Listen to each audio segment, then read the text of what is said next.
Let me tell you about Priya. She was the first in her village to get a university acceptance letter from the United States. Her whole family celebrated. Neighbors came over with sweets, and her mother cried quiet tears in the corner of the room. She had spent years preparing, studying English late at night, tutoring kids to save for the application fees, learning everything that she could about American culture on YouTube. She had the dream, the drive, and even the scholarship. But there was one thing standing in the way: her visa. She went for the interview with her documents neatly stacked, a nervous smile on her face. The officer glanced at her papers and, without much explanation, said, "I'm sorry, we can't approve this at this time." Just like that, the door slammed shut. She went home silent. Her little brother asked, "Dee, when are you going to America?" She didn't know how to answer. Have you ever had a moment like that? A dream that felt like it was right there in front of you, only to watch it slip away through no fault of your own? Maybe it was a job you didn't get, a visa that was denied, a partnership that fell apart, or maybe it's just been silence. You keep showing up, waiting on God, but nothing is moving. This episode is for you, because sometimes the dream delays. Sometimes you do everything right and still hit a wall. And in those moments, you don't just feel disappointed. You feel confused, forgotten, even foolish for dreaming so big. But what if this delay isn't a dead end? What if it's an invitation to grow deeper, to look closer, to trust harder? Let's talk about what to do when the door doesn't open and how to keep walking anyway. Namaste, Satiru, and welcome to this week's episode of The Crossroads of Culture.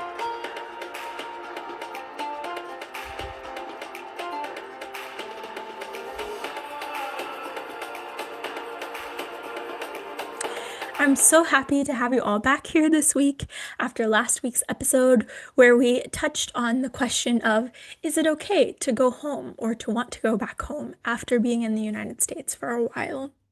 I thought it would also be helpful to look at the opposite side of things, maybe to reflect on this side of the story. What if you can't even go to the US in the first place? What do you do in that waiting time, in that period in the in-between? There are so many factors that play into everything working out to be able to travel, to live in, to work in another country. And we're going to discuss some of those things today. Excuse me. And also, like I mentioned, just what do you do in that waiting time, in that preparation time? There are things that play into it like finances or politics, visa interviews like we talked about in the story in the opening, or opportunities just closing or being given to someone else last minute. I wanted to talk about this particular topic today because I've been going through my own ups and downs and have been for many years when it comes to this topic and how it's affected me as well. I regularly go through these emotions that have to do with the uncertainty of life and where we're going and where we're headed. I'm a kind of person who really wants to have a plan in mind to be able to reach my goals. And I want to know not only what are those next steps, but what is that end goal that's in mind.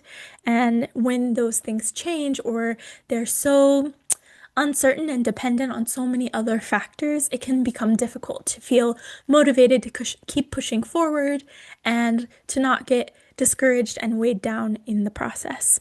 I'll share a little bit more of my personal story later in this episode, but let's just jump into the meat of this topic now. So, in this first part, we'll just talk about the emotions like we usually do. So, the pain of this delay when you're waiting for something to happen and being able to name that ache. So, of course, there is real disappointment when you feel like a door should have opened by now, or you feel like things should be happening more quickly, or you've done everything that's in your hands and still there's nothing that you can do. And there can also be grief in watching other people go through the same experiences as you, or maybe have prepared in the same way, have passed the same exams, or gotten into the same universities, and their process seems to go smoothly, and they receive all of the things that you were hoping to receive yourself. So we might have situations like that in our own lives where they're like almost moments where you thought you were going to receive something or to move forward in a certain way, or a certain door seemed like it was going to be open, and then suddenly it wasn't. And for me, in my personal story, I've had many different situations, and especially recently, where I've looked for a few different job opportunities outside besides what I'm doing here with my podcast and my Instagram and my website and my course and all these other things. I also wanted to pursue growing my skills and my techniques in another way. And so I have applied to a few different jobs, and it always is like I've made it through to X amount of interviews, or it seems like I'm going to get that job, and then all of a sudden it goes to someone else, or the job it isn't even open anymore. They decided they didn't need to hire anymore, or something like that. And so that's one thing. Another thing that's just like personal is maybe expecting to be in a different season of life. Whether it's traveling overseas and living somewhere else and not being where I am, or potentially like starting a family or something like that and not being able to do that yet. There's so many different things that can go into what you expect your life to look like, and then those things not being dependent on anything that you can control. So you can go through a lot of different emotions in these situations. You can feel shame for maybe not passing an exam that you thought that you would, or not learning certain skills that you thought that you should have, or not making it through the interview, or whatever that might be. You could feel confusion if it looked like everything was looking up for you, and then all of a sudden things changed last minute. You could feel anger or jealousy at other people around you.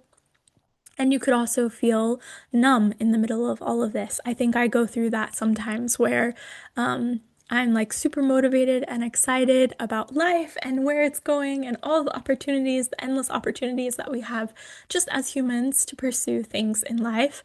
And then all of a sudden, you just feel discouraged, and that discouragement can lead to you feeling numb and just not feeling anything at all. So, I would just like to remind you again that these emotions are a normal human experience. You don't need to feel shame for feeling these emotions. You're not crazy. You haven't lost faith. You're not forgotten. You're just human. And there's a quote that is very true and speaks to me in seasons like this that says, "Hope deferred makes the heart sick." Deferred is like put off, if you didn't know that. So hope that's been put off again and again and again, it makes your heart sick. But a longing fulfilled, or a desire fulfilled, is a tree of life. So we are built as humans to be people who expect things, to hope for things, to dream for things and wish for things, and to desire things that can create a better life and give us more purpose and these types of things as human beings. And so when those longings keep getting put off or delayed in ways that we didn't expect, it can make us feel emotionally heartsick. And when we finally receive something that makes us recognize our purpose or our value, although we shouldn't put our value and our purpose in the things that we receive, but just in who we are as people. And we'll probably talk about that a little bit later as well. But when we do receive things, because everyone enjoys receiving the things that they've been looking for and waiting for, then that desire being fulfilled brings life to us. It gives life to us. It gives joy and peace and purpose and motivation to keep going forward in life. And that's just the normal human dynamic that we have. So now we're going to talk about just three truths that you can hold in mind and to not get rid of or erase in this season of waiting. But first, to believe that delays are often disguised as developments.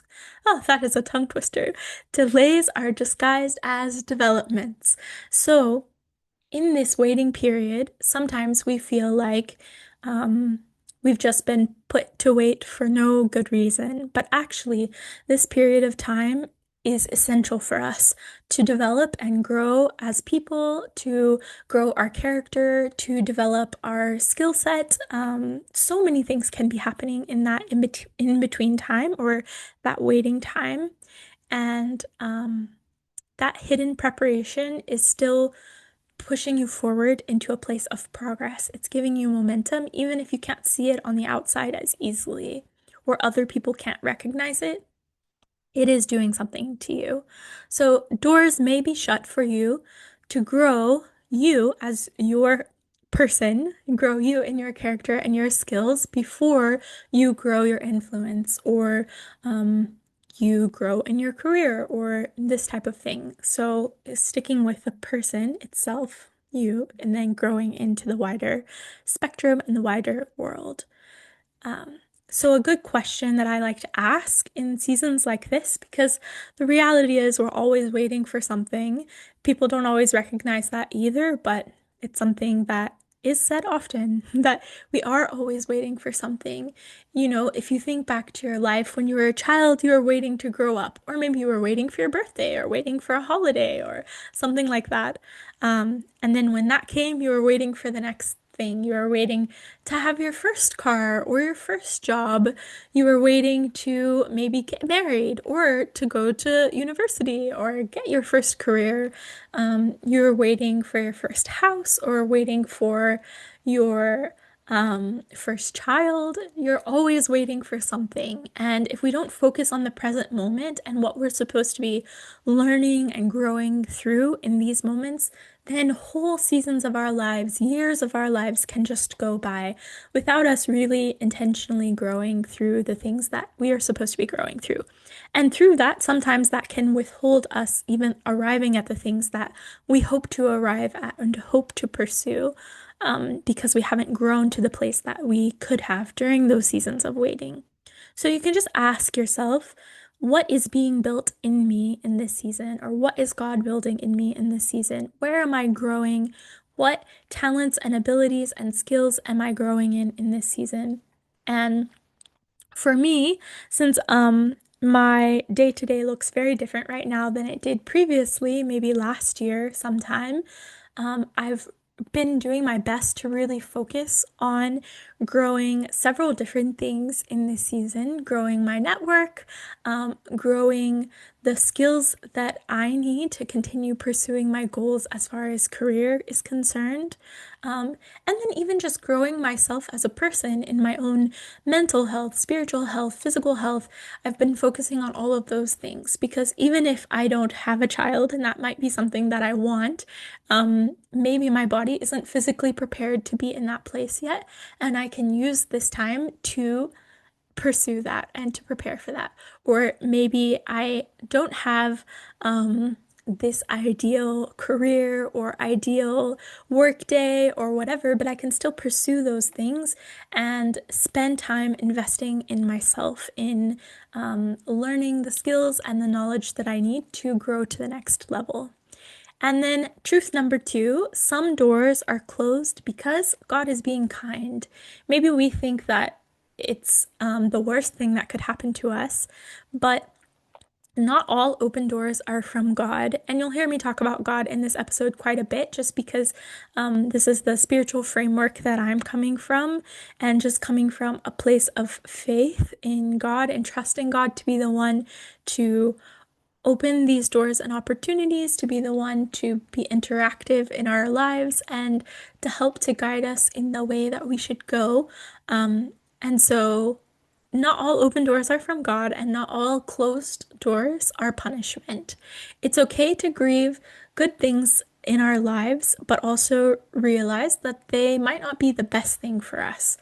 And coming to terms with that is So important.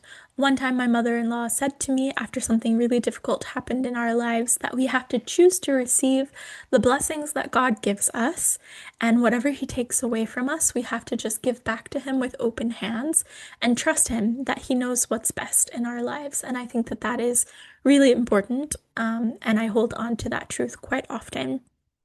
So it's okay to grieve those things that maybe it seems like we're losing in life, but also come to terms with the idea that whatever God is allowing is the most loving thing and it is the best thing. And if you want to know more about that or talk more deeply about those kind of things and how to reconcile the hardships and the griefs that we go through in life, then definitely reach out to me. I'm always happy to have those kind of conversations with you. So for me, a personal tie-in would be um, there was a time, so back in 2019 and 2020, I was preparing to go overseas. I was preparing to live abroad, and I was very excited about that season of my life. I was going to enroll in a language and culture school, and I was going to spend probably 2 years overseas in South Asia. And I was so excited and so prepared, I thought, so ready for this. And then the entire world shut down. We all know why that happened. And that program was shut down, and everything was put on hold for quite a while, several years. And I had to address in my life, okay, everything I've been doing, all of my schooling and training, and everything that I've set my sights on and my eyes on for the last 4 years was leading up to this moment. What do I do now? And it seemed like a really big disappointment in the moment. And it didn't seem like it could be anything good at all. And I was very confused because I was very sure that that's what I was supposed to be doing. But actually, it turned out to be a huge blessing for me to stay in the United States at that time. I got connected with the local university in our area and working with international students. That helped me to make so many friends from so many places around the world, to grow in my understanding of cultural differences and cross-cultural communication and all of these things that I use in my everyday life now and in this business and so many other things. And so that was a really crucial time for me and an area where I didn't even realize that I needed to grow, because if you don't know something, if you haven't experienced it, then you don't realize most of the time that you need to know those things. Just like I'm trying to prepare you for moving abroad, it was the same kind of thing. Like I had prepared in some ways, but certain things I just hadn't recognized because I had not lived in close community with people from other places. And at that point in my life, I did, and I grew a lot and I learned a lot. And actually, through that work with that organization, that's how I met my husband. So again, like so many things, I just couldn't have known that's what would happen. And really, it was the best thing and the best plan for me. But it was really difficult at the time to grieve what had happened and what was the state of the world at that moment and everything. But I wouldn't change any of that because now my trajectory, yes, the timing has looked completely different than what I ever expected or wanted, but it's actually in a much healthier place. I'm much more mature as a person and I have much more knowledge and understanding and experience under my belt. And I have my husband who can walk with me through this season of my life and so many other blessings that came through this period of waiting. So that's God's kindness to me. Number three, the dream is never more important than the dream giver. Or another way of putting it, if you think of God as like a gardener, are we chasing the fruit that the gardener gives to us, or are we just trusting the gardener himself? So if you see God as someone who is giving blessings to you, are you trusting him because of who he is as a person or the things that he's giving to you? Sometimes our identity can get tangled up in our calling or our purpose, and delays in life can help us to clarify when we're not seeing ourselves in the right way. So, another personal example for this for me is when you are struggling with the idea of, am I doing enough, or how am I performing, or who am I if I am not doing what I thought I was supposed to do? Am I what I am doing in my life? Those are questions that I have to wrestle with often and fight against the idea that I'm not productive enough. This is a tie-in to one of our previous episodes. I think it's episode 9, where we talk about performance orientation, just like when you're someone who is your identity is really based off of what you do, and then also people pleasing and how that ties into these things. If you come from a framework where you're constantly trying to please the people around you and make people happy of you and thinking of everyone else's perception, and then also performing and working so hard towards those things, you can lose your self-identity. You can forget who you are as a person and that you are worth so much more than what you can do. And if you get incapacitated at the moment and you can't perform in the same way, maybe you get sick or you get hurt or the world shuts down or whatever that might be, those kinds of delays will make you reconsider, like, okay, if I can't do these things anymore, who am I then? And you can really do some self-reflection and hopefully come to the realization that you're so much more than what you do. You're not your productivity and you're not your timeline. A quote that I've been saying to myself often, right, recently, as I've been in this season of waiting and uncertainties in a few different areas of my life, is that life is beautiful and I have time. Because especially in Western culture, we rush ourselves so much that we should be doing a certain thing, a certain career by a certain age. We should have a house by a certain age. We should have kids by a certain age or be married or whatever. But I'm just slowing down, focusing on the present moment and saying, life is beautiful and I have time. I don't have to be in a hurry. There's no need. Whenever the time is right, things will happen. Um, Now, here is our last segment of today's episode. So this is just some reflection questions and some a little bit deeper ideas and mindset shifts and perspective that we'll go into. So first, I want you to reflect on the question, what if this no or not yet is actually an invitation into deeper growth?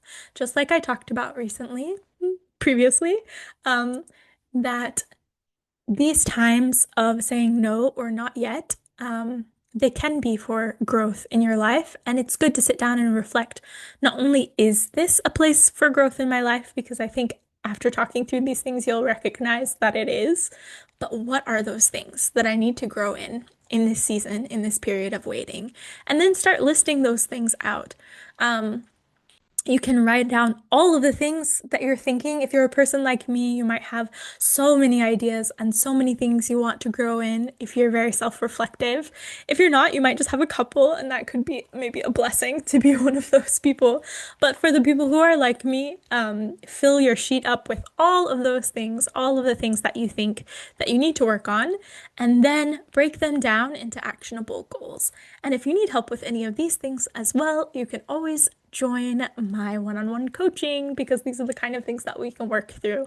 Not only career growth and growth when you are planning on preparing to go to another country, but if you're stuck in the waiting and you need someone to help you to learn how to prepare, that's exactly what I'm here for. So feel free to reach out for something like that.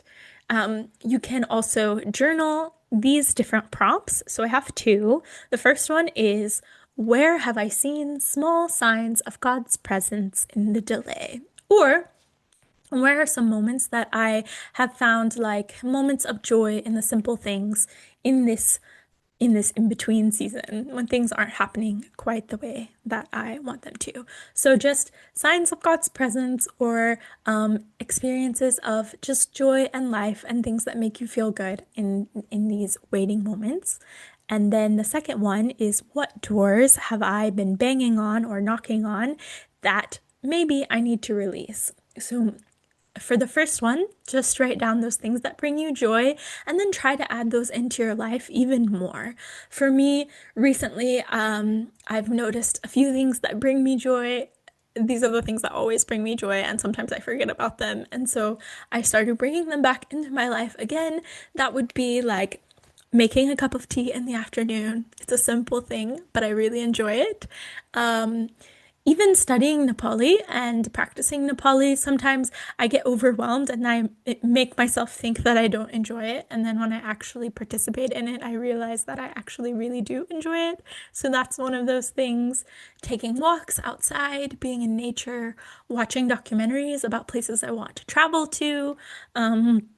Connecting with friends and family, all of these kind of things are things that bring me joy. So even if I'm struggling, I can pick one of these things and know that my day is going to be instantly a little bit better. And then in the second one, what doors have I been knocking on that maybe I need to release? Just ask yourself if there's anything that you've been persistent and pursuing, and maybe it's actually not the best next step for your life. You can get some advice from friends or family, from professionals like me or others around you, and see if maybe you should actually pursue a different path than what you are pursuing. And then yeah, pursue that instead. That'll help you with the feelings of frustration and confusion, if you can have someone who can help you to clarify your vision and your goals in life.